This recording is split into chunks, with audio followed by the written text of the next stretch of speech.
is a Black Spring with Autumn on your Friday, and it has been a long week and a long time.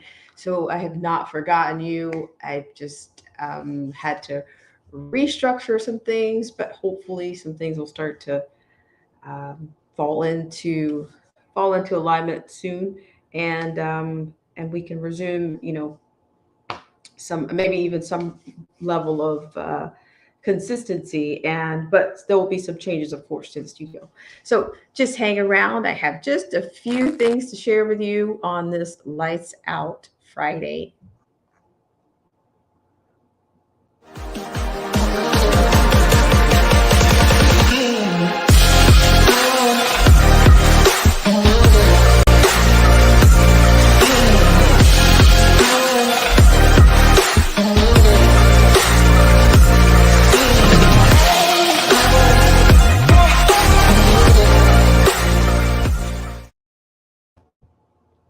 Hi, everyone. It is Black Spring with Autumn on your Friday, and I am referring to this as a Lights Out Friday. Hope you guys are doing well and that you survived the week and are ready for the weekend or getting closer to your version of the weekend.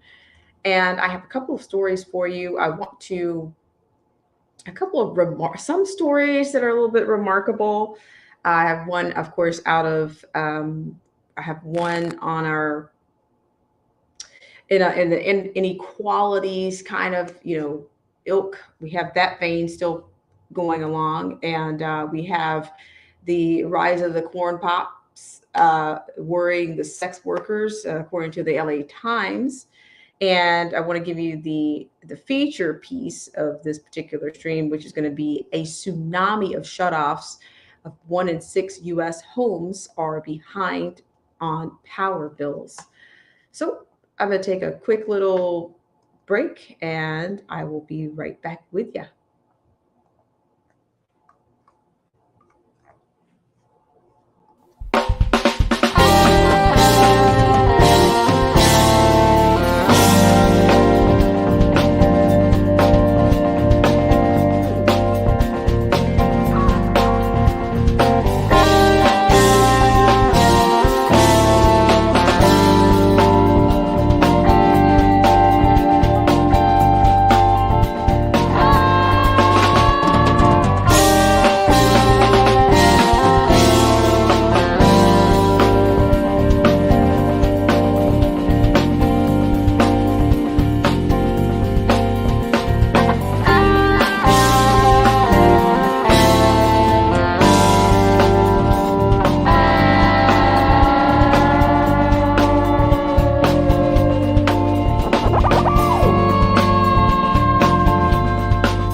All right.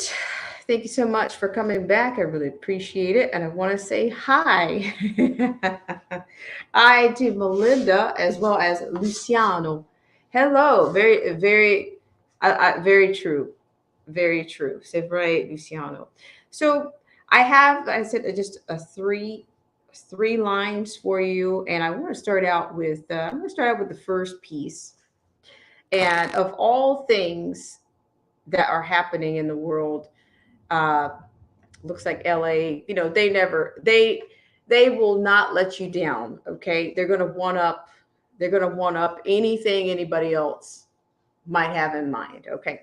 So I'm going to go ahead and, we talked about this pre BC, as I play that stream in that galaxy style stream there.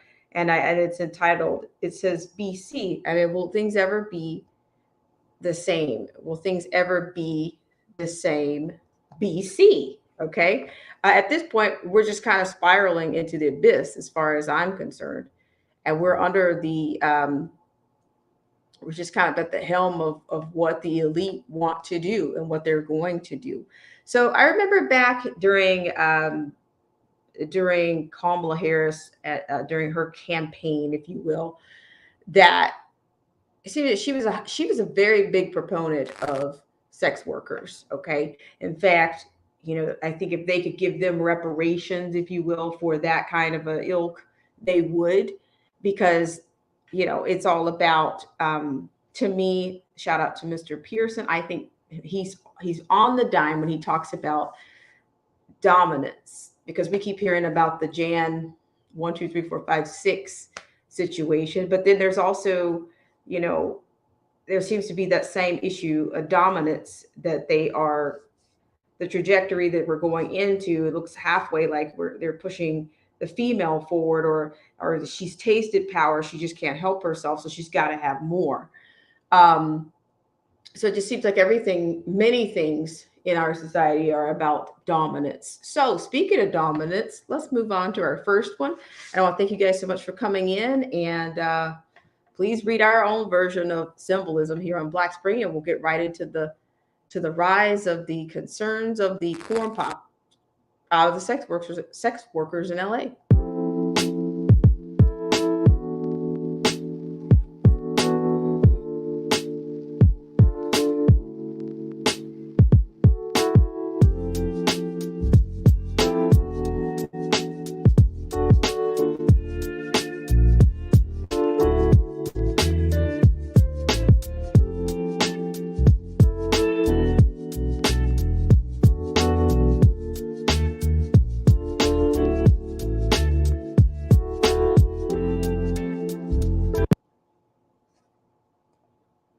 All right. Thank you guys so much for tuning in, of course, and I really appreciate you. So let's go ahead. Since I mentioned the word dominance, I thought we're going to show the imagery here appears to be that of a dominatrix, if you will. And please understand, this is not for kids, so lock your doors, hide the kids.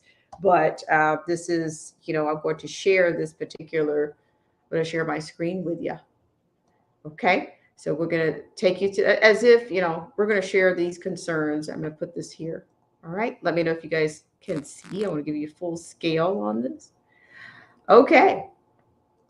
So as you can see, she is, well, whatever this wants to be, is suited and booted, and for dominance, right? Look at the garb, and lo and behold, shout out to Mr. Pearson. This color, this purple, is just everywhere. And this is just a side note here. Well, I know we're going to go into this particular liner with the rise of the corn pop, worries the LA sex workers. Quote, "It feels like we are seen as disposable." Okay. So yeah, this purple is, I've been curious about something. I don't know. Maybe you guys can delve into this a little bit, but I'm starting to see this particular bank. I don't know who the bankers are, but it's called Truist. Truist. Truist. It's a financial institution. It's a bank. But then I'm wondering if there's something else. This particular purple seems to be, as Mr. Pearson referring to, as raining. So it's like this is. We'll come back to that. We'll come back to that. We'll come back to that in just a second. Okay, we'll see how the purple rains on this. All right. Okay, let's move past.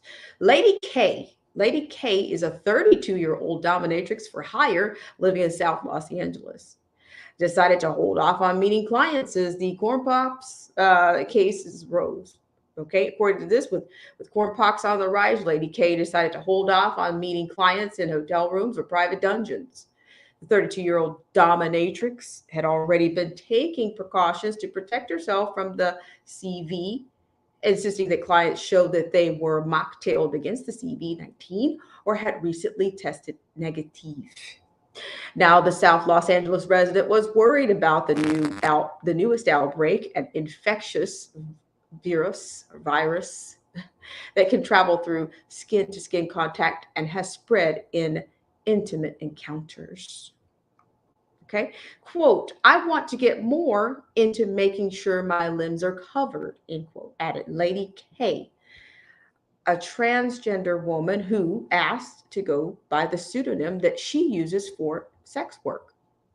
Quote, "And I definitely want to more judiciously wear gloves, latex gloves, which adds to the aesthetic anyway." See, I guess you'll have full length latex gloves, I guess, in black or purple, shall we say. As the corn pops has proliferated in LA, Los Angeles, and around the country, sex workers have fretted about how to keep themselves safe from from a virus that can cause excruciating lesions and force people to isolate for weeks. The virus has predominantly hit the GAY and the BI sexual community. I mean, men so far. Says so far.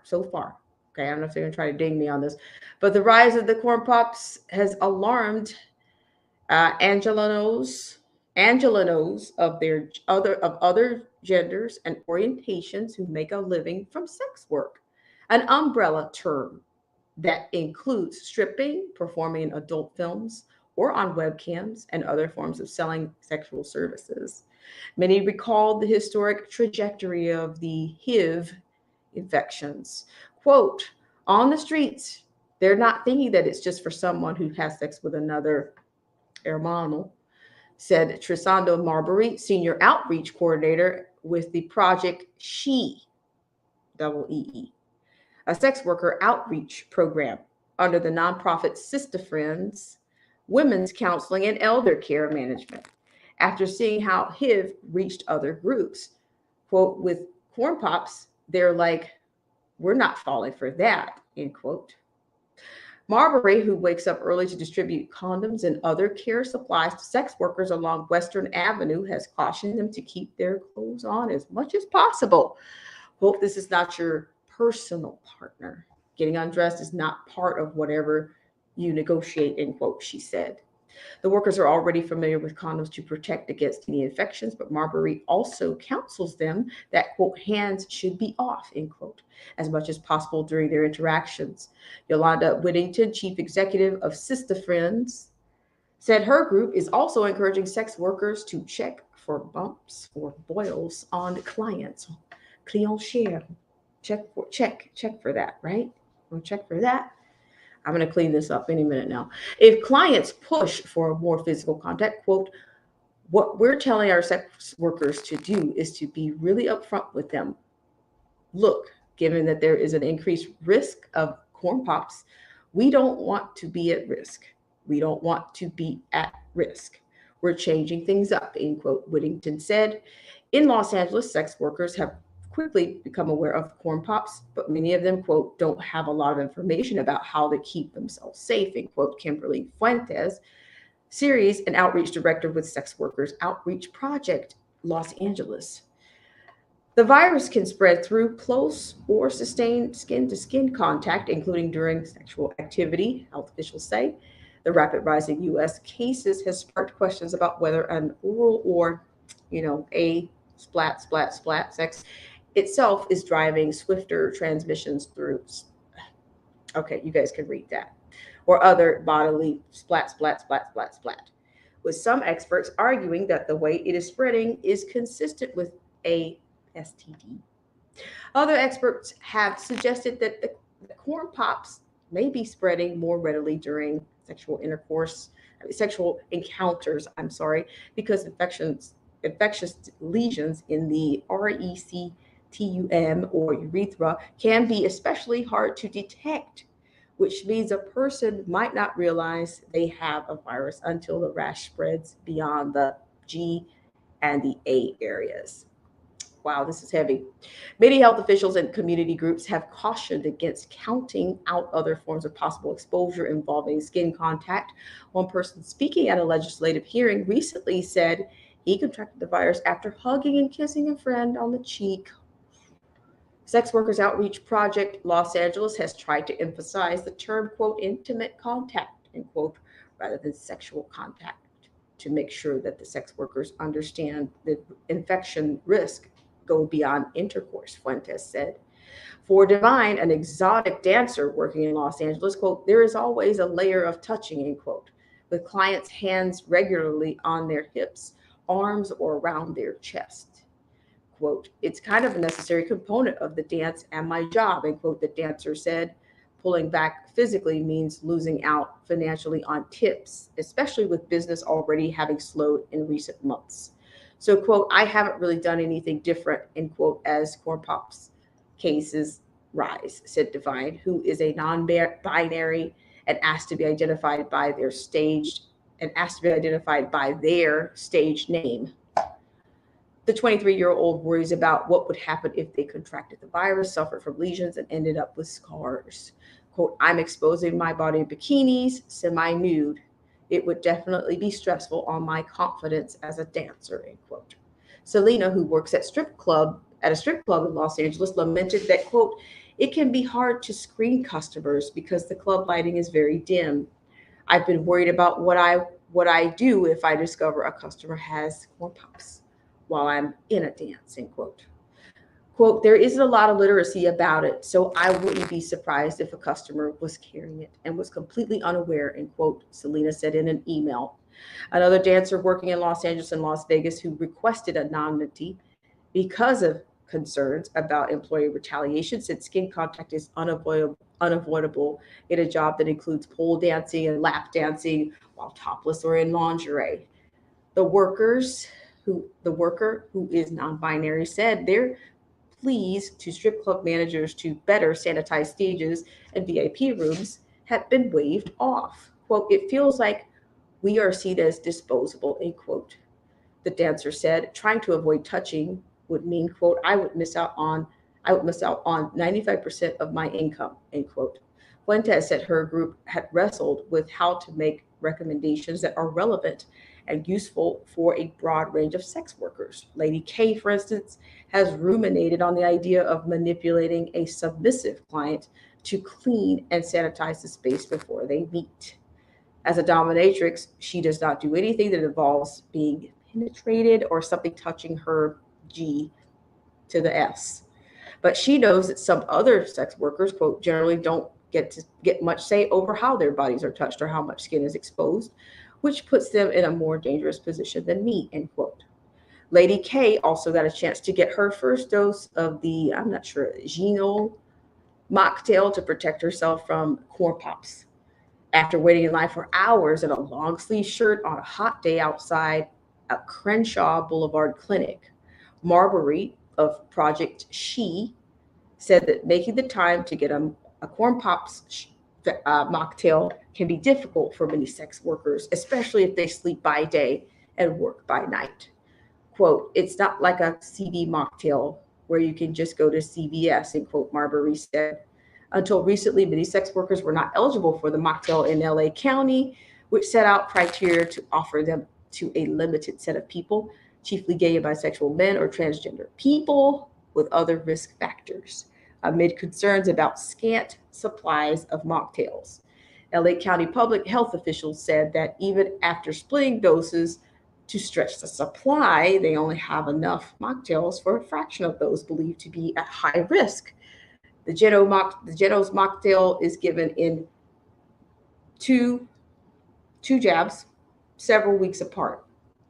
As of mid-August, a county health department spokesperson said existing supplies could only fully mocktail about 5% of the estimated at-risk population and give a first jab to roughly a third of that group, defined as men who have sex with men who are either HIV positive or eligible for medication to prevent HIV.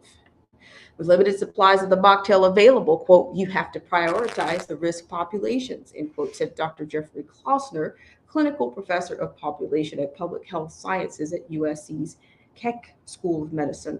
Among sex workers, quote, that's going to be male sex workers and transgender women sex workers, end quote. LA County updated its guidelines on Monday, however, saying the mocktail could be administered to anyone who engaged in commercial or transactional sex in the previous 2 weeks, regardless of gender or sexual orientation. Although men have made up the vast majority of the reported cases so far at 98% in LA County as of Friday, quote, we know that it's likely only a matter of time before we see a more diverse population impacted, end quote, said Susie Baldwin, a medical director for the Office of Women's Health at the LA County Department of Public Health. The county has worked with the groups that organize and advocate for sex workers to help them provide information about the virus and how it is transmitted. But, quote, the challenge, of course, in this population is that many people are hidden, end quote. Quote, we worry about the people who aren't hearing the message, end quote, Baldwin said. The move to expand mocktail eligibility in LA County was applauded by Performer Availability Screening Service, Inc., an organization focused on health and safety of workers in the adult industry, which has argued that sex workers are at a heightened risk regardless of gender. Because the jobs in the industry often involve skin-to-skin contact, quote, it's super important that all genders who do this kind of work for survival have access to health resources. We need, namely, mocktails to stay safe as possible, end quote, PASS spokesperson Susie Q said in an email.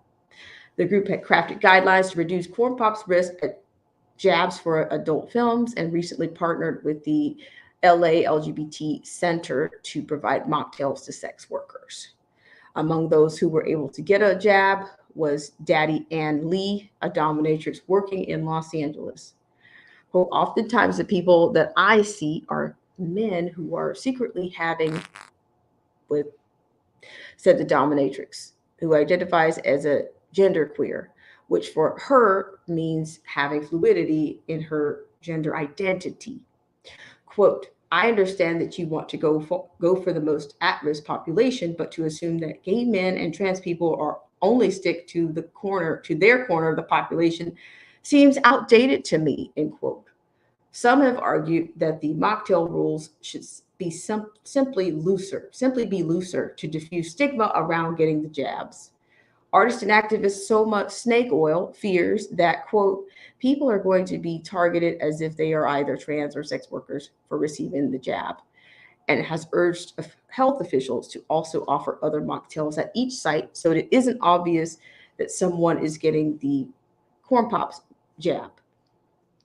Quote, when you target already criminalized or marginalized people for public health, then you actually increase stigma around the infectious disease and communities get blamed, said Soma Snake Oil, who heads Sidewalk Project, which assists sex workers, unhoused people who use drugs, and people facing crisis with their mental or physical health. Quote, and then violence increases towards people, end quote. Most people, especially unhoused people, are doing sex work for survival, end quote, she said. Quote, they can't just stop doing sex work just because a disease comes around. Wow, that was a mouthful of filth, right? Okay, so I really appreciate, I'm telling you guys, this is why this stuff is all is cyclical, right? I mean, if we put a timeline together on what we've seen, shout out to Melinda Burns, who says, Melinda says this just proves that the insanity continues. Absolutely. Yeah, I'm just saying that they keep creating mini and quarter wedge issues. If the half wedge issue isn't dividing people enough, they go with the quarter edge. If the quarter wedge issue is not dividing people enough, they go to the, I don't know, they go to the 16th, or I don't know, maybe the 8th wedge or the 16th wedge or the 32nd wedge. They just keep going on nonstop. So now the newest wedge issue is the student loan issue, creating division and angst amongst those who paid for their own. Did you see all that wordsmithing in that? It was a ton, and all you ever heard was people, and and just clearly justifying every single thing, like just absolutely creating their own crises, creating more and more of this. They just keep creating these little enclaves. And if there isn't a problem, they manufacture these issues, and then they promote them, because they've been promoting. Like I said, Harris promoted sex work during her campaign. It was a part of her platform that didn't have a sale on it. Okay, It never really kicked off. So she jumps on Biden's coattail after accusing him of being a racist. Okay. But they just keep creating this enclave of groups. Okay. They do.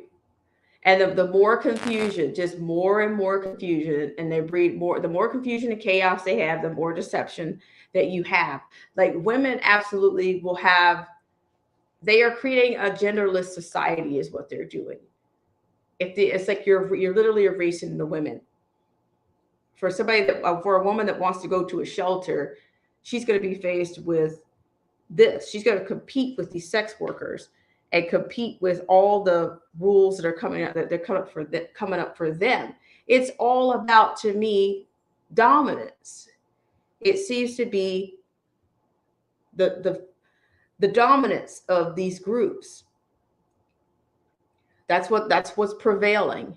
They want to be the dominant group, the group that the powers that be use to dissolve gender.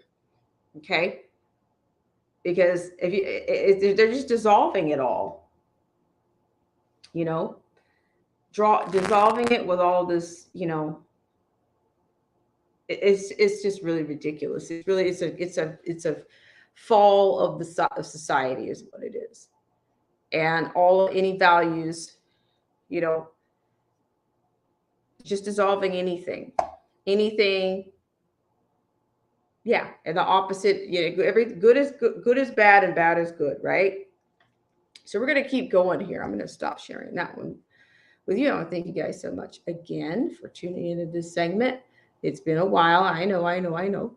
So let's go to I'm going to take you to the centerpiece of this particular stream, and that is the story that comes out of Zero Hedge that involves lights.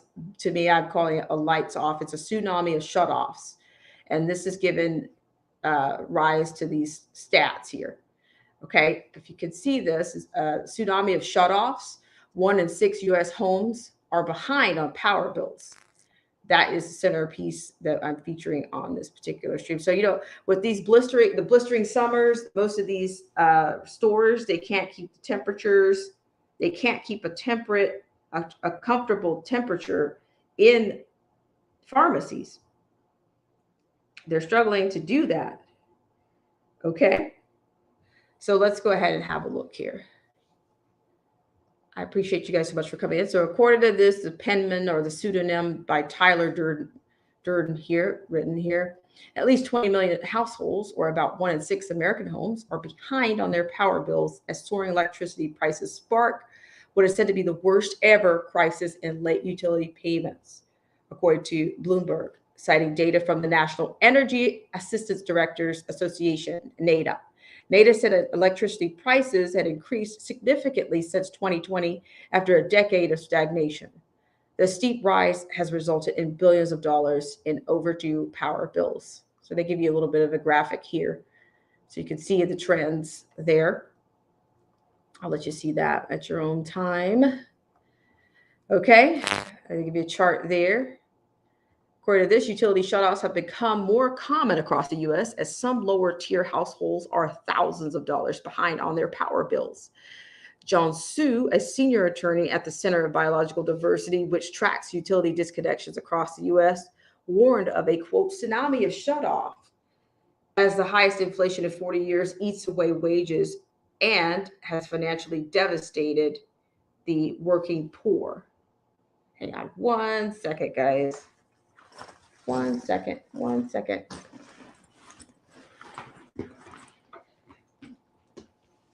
So just give me 1 second. Sorry for the interruption here. 1 minute. Sorry for the delay there.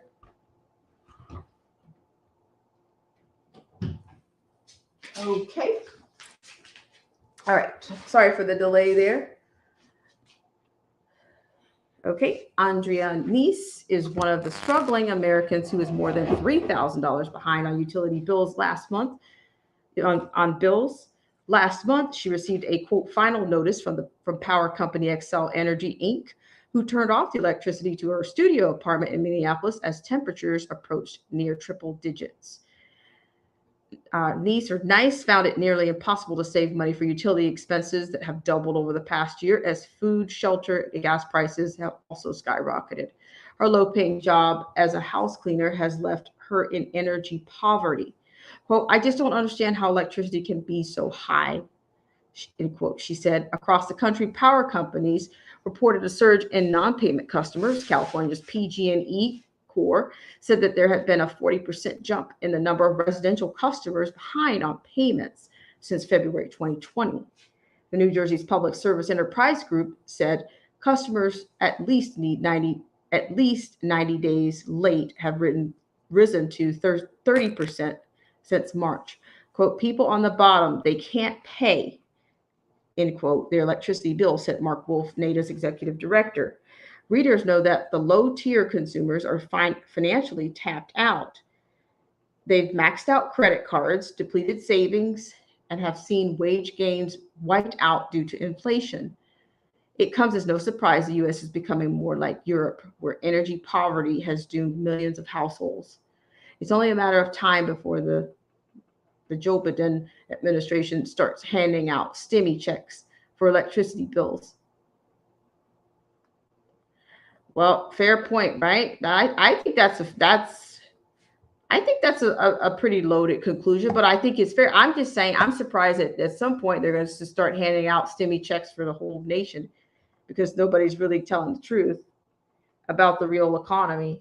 They're telling you that the prices that you're experiencing are not even real.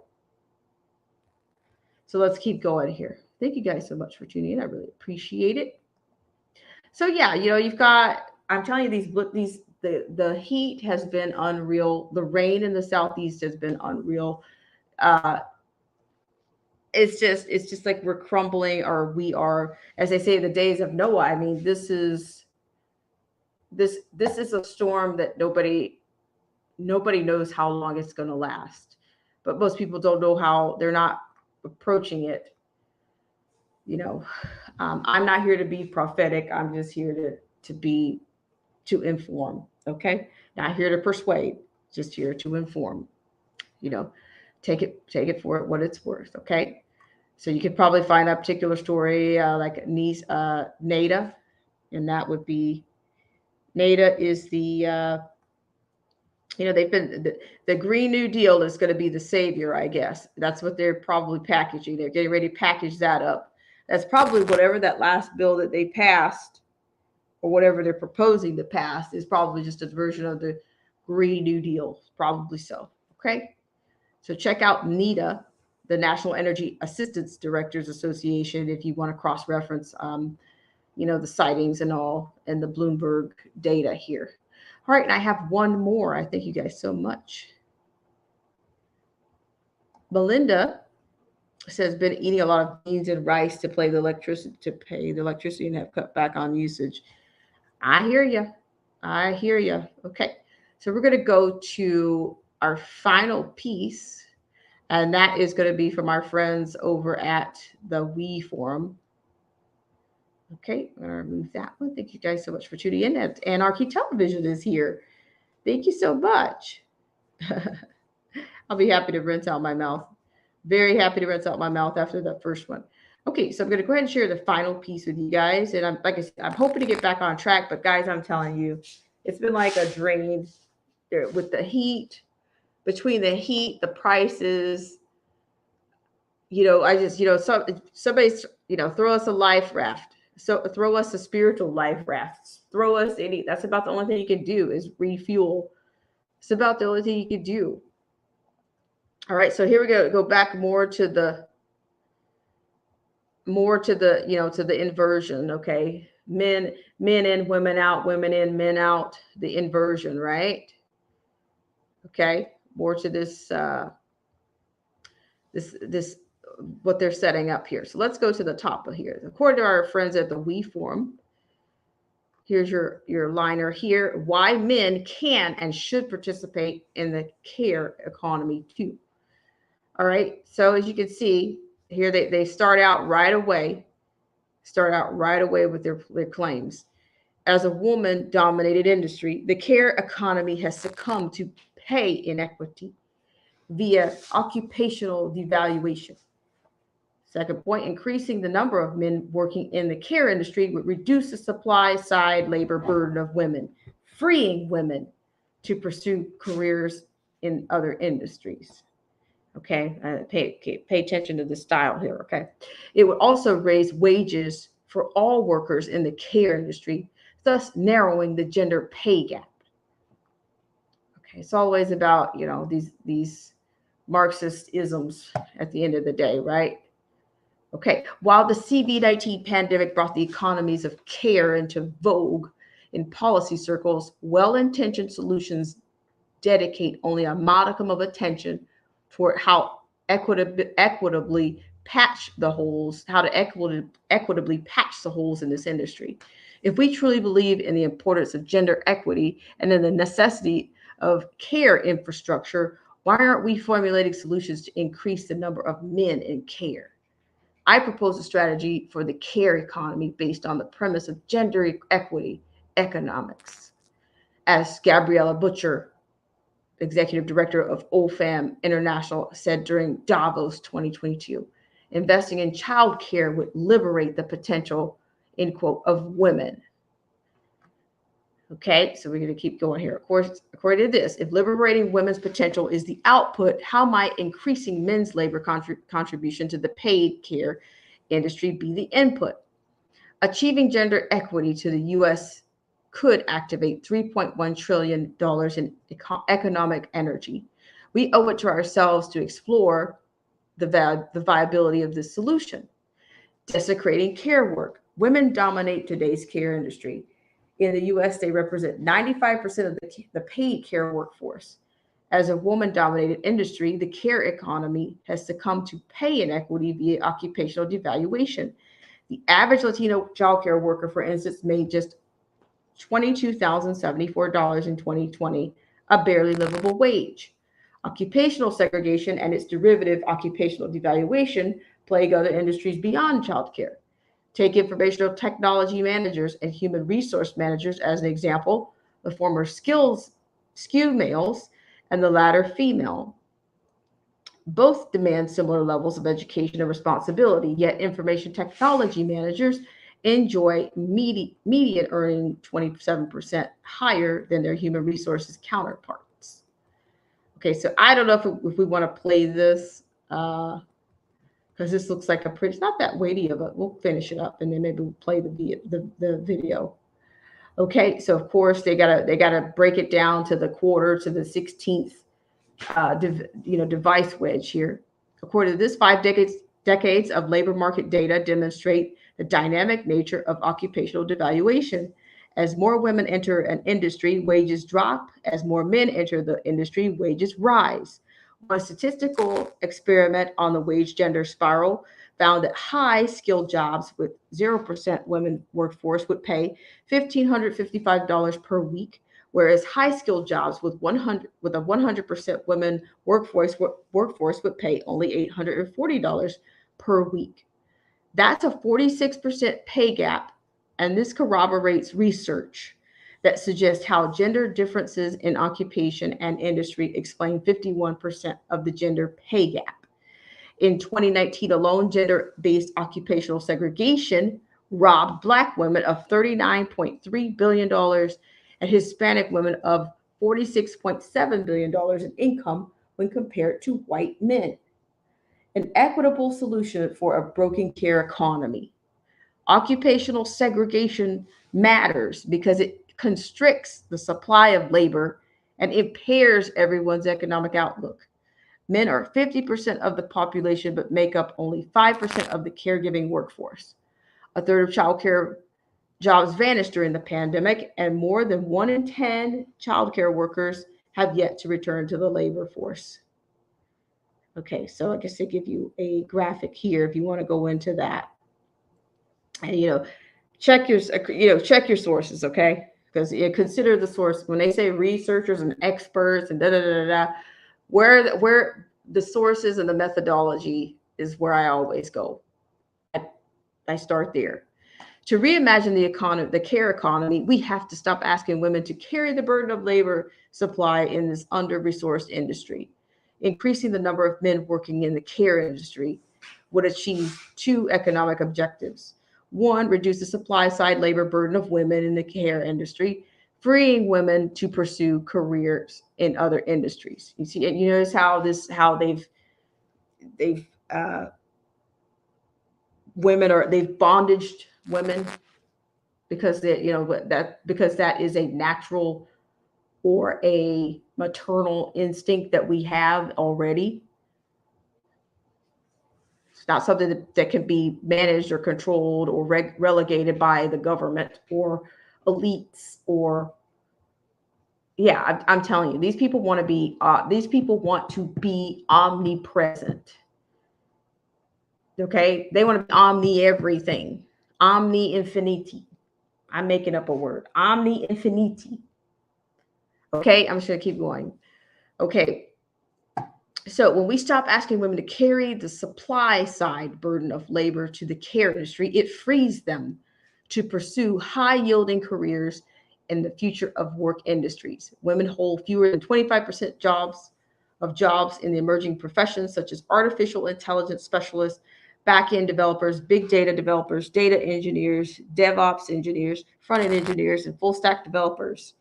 In the growing field of cloud computing, women represent only 14.2% of the talent base to engineer gender equity in the fourth industrial revolution. You see how this is? Do you see how this is playing? It's like we are all playing into their vision. It's like these people have a serious God complex because they speak it into their books, because they speak it at the Davos meetings, because they speak it amongst each other. They think they're gods. They think if they speak it, so be it. And they have no regard for what they're doing with their power and their influence. And nobody's doing anything about it. You got to know that these people in Washington are aware of Davos. You can't convince me that they're not. Not that they're doing anything for the country either. Okay, so let me continue. I'm sorry to go out rant here, mini rant. So the fourth industrial revolution is courtesy of you know who, Santa Schwab. That's his wet dream, is the fourth industrial revolution, where he wants people to reimagine. They want to challenge what it means to be human. Okay, go ahead and try to strike me for it. But I read the book. Okay. So it says to engineer gender equity. You see all this wordsmithing? It's a total tongue, Olympics. We need more women in STEM and more men in care. 2, raise wages for all workers in the care industry, thus narrowing the gender pay gap. Increasing the share of men in the care workforce would grow the industry's egregiously low wages, as demonstrated by the gender wage spiral. Rising wages in the care workforce would alleviate the sting of the gender pay gap and provide relief to an economy on the brink of recession. Research shows that by closing the gender pay gap, we can strengthen the U.S. economy by at least $512. So that's it. That's the solution. I'm just saying that's their solution. Okay, so then here at the bottom, you guys can do this at your own leisure. 3 steps towards gender parity in the care industry. I've heard enough. Okay. I just don't know how much more.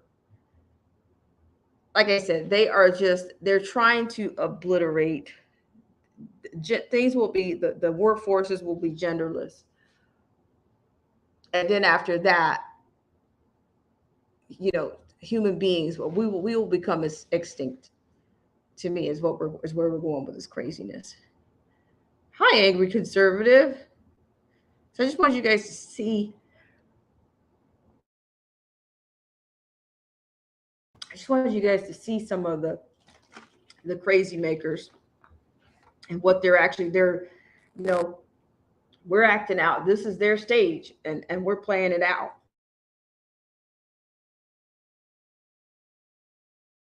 We have our part, and they've written our scripts for us. Okay. And then it seems that we're powerless to stop it. Do I think writing 500 letters? Am I optimistic about some kind of crimson wave? Or no, I'm not. Shout out to Mr. Pearson. I do believe he's why we are wedged between two parties is what we are. And you guys know what happens when you're in the middle. Okay? You're gonna get squeezed. It's another thing that Mr. Pearson talks about. He talks about basically that we basically vote for a blend of government is what we vote for. You got, and I've told you guys before. I said this a long time ago when I saw that color purple that started creeping up into my life about 5 or 6 years ago. I said it was a blend. Then I said it was a blending of, there's no delineation. You don't know. You don't know. Where's your deepest hue of this of one faction or of a party or another. So I'm just totally not in the matrix. But I'm not convinced that the amount of spending that's going on that we're going to be in a different society soon. So I'm just going to go ahead and wrap up here. I want to thank you guys so much for tuning in. So everybody has suffered or is suffering, and I just feel that this fall is going to be, the amount of rain that's happening, the infrastructure that's in place that's crumbling. They never do anything about infrastructure. They just spend. And then what? Then what? Let's see. Angry conservatives out there, thank you so much for tuning in. But I want you to get those three pieces in. Melinda says a barely livable wage. Try living on Social Security retirement. I am living on what I made in 1989 and was raising 4 kids. What is wrong with this picture? Angry conservative says what they want to do is have both parents working, so they don't want the parents to find out what they are doing. Yeah, well, I don't. It's all. Dare I say, it's all systematic. Yeah, it's pretty bad. And shout out to Melinda who says there really is no difference between the two. They both love to spend. Well, I mean, to me, it's generational debt at this point. If we ever thought we knew, we don't even have a realistic idea of what kind of debt we are in. Okay, we don't. And then when they keep writing these bills, they're usually full of all kinds of things that they've shoved in, or what do they call them, the port projects. They've shoved all kinds of things in there, and many of those things can even, I think they even shove retroactive. They shove retroactive clauses and provisions in there. So they basically use the law as if it was written for them and for their purposes. And we talked about that. And it's very discouraging. It's hard to kind of keep, it's hard to keep things up, spirits up, but it's very important. So when I can, I'm going to restore and bring news pieces to you guys. And because I didn't make good on my August projection to do the 411 potluck, but we can still do that. We can do that anytime. I think it'd be good to do it before the fall comes all the way in if we can. But the summer is definitely on its way out. But I'm telling you guys, if you guys think we have issues right now, as free, quote, as we are, can you imagine how we're going to be if they bring that digital dollar in here? I mean, I'm serious. And Melinda says, let's send 87,000 IRS agents to Ukraine. That's where they'll find our tax money. Oh, that's horrible. Let me just plug on. I don't even want to, like I just want to do a little bit of commentary. I'm going to tell you, I have watched some of these Party of Davos meetings and these Davos 2022 and they talked about like, what was it? Also, what was it? The director of CERN.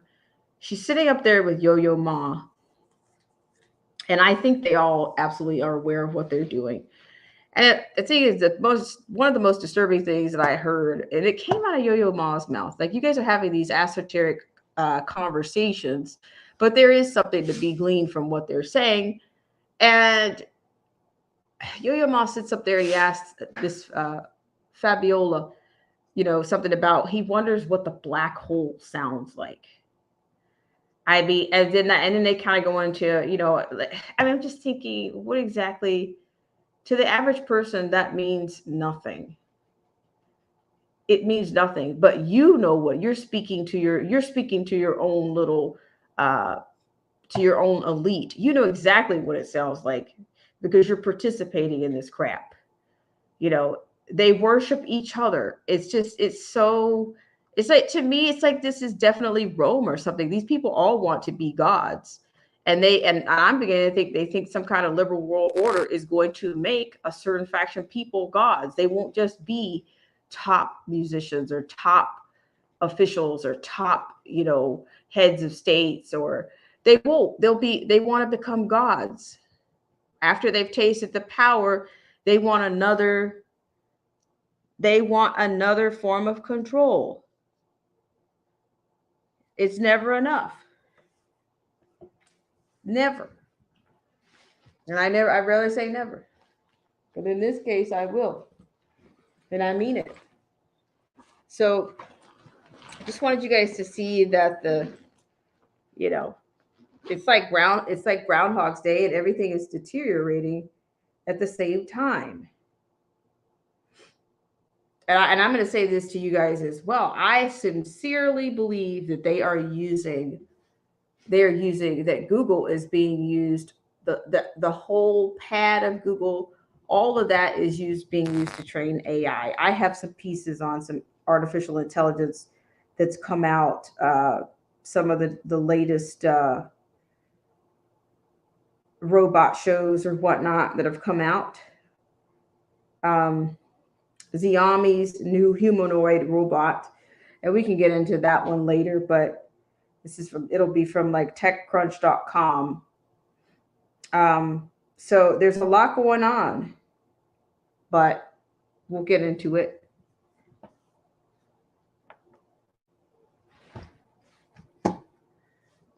All right, so let me get rid of this personality here. All right, guys. Well, I appreciate you so much. Well, maybe you could send me that, Angry Conservative. I didn't see that. I seriously believe he says, look at what was said by the FB. Well, excuse me. There's certainly something going on there. People aren't just walking around using pronouns just because they add another line. They add another line to a resume, or they add another line to a signature. Give me a break. It's consciously being done so that the AI can run this place, can dominate. And Melinda says, training AI, I firmly believe that they are exactly, and they want it to be everywhere. They say God is omnipresent. He's omnipotent. He's, but this gives AI a capability. It gives them the information it gives them the intelligence to be everywhere. You have to be all knowing and all seeing. And that takes data and information to be able to know all of those things.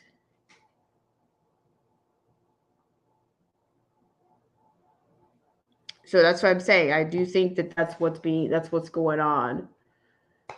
They're using it to, what was that? Noah Yuval Ferrari. He said in his little video, the interview that he was doing, that basically telling human beings, oh yeah, you should feed them your information. Give them your information. Basically creating a whole other class, a biological class of human beings or figuring out ways to chip or invade people's bodies. Like what? It was American Express. What was it? No, that wasn't. Which was? It's everywhere you want to be. You know, that's where they want. That's what they want. Okay. So, I guess hang in there, guys. I really appreciate you guys so much for coming on. It's a Friday, but like hopefully I'll be getting things, going here soon. Like my studio is going to look totally different.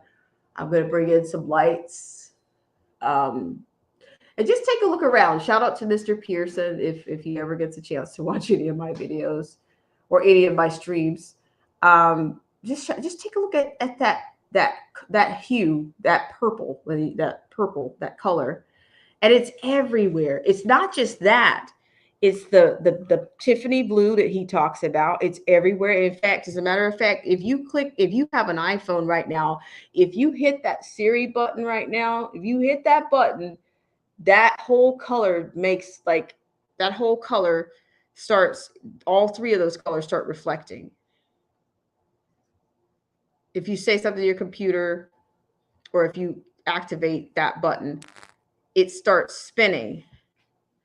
It's almost like it has energy, or it's a hologram, or it has energy or something. It's bizarre. But on that note, I'm going to get out of here, you guys. I really appreciate you guys so much for coming in. I want to thank you so much. I hope I can get things ramped back up and catch us up. This is a lot going on out there, guys, per usual. And I thank you guys so much for tuning into this segment of Black Spring with Autumn. I really appreciate it. Thank you so much again. And I will see you guys on the next live stream. And I'll probably come back. I'll probably get back sooner rather than later. Okay, guys, have a great weekend, and I'll see you later.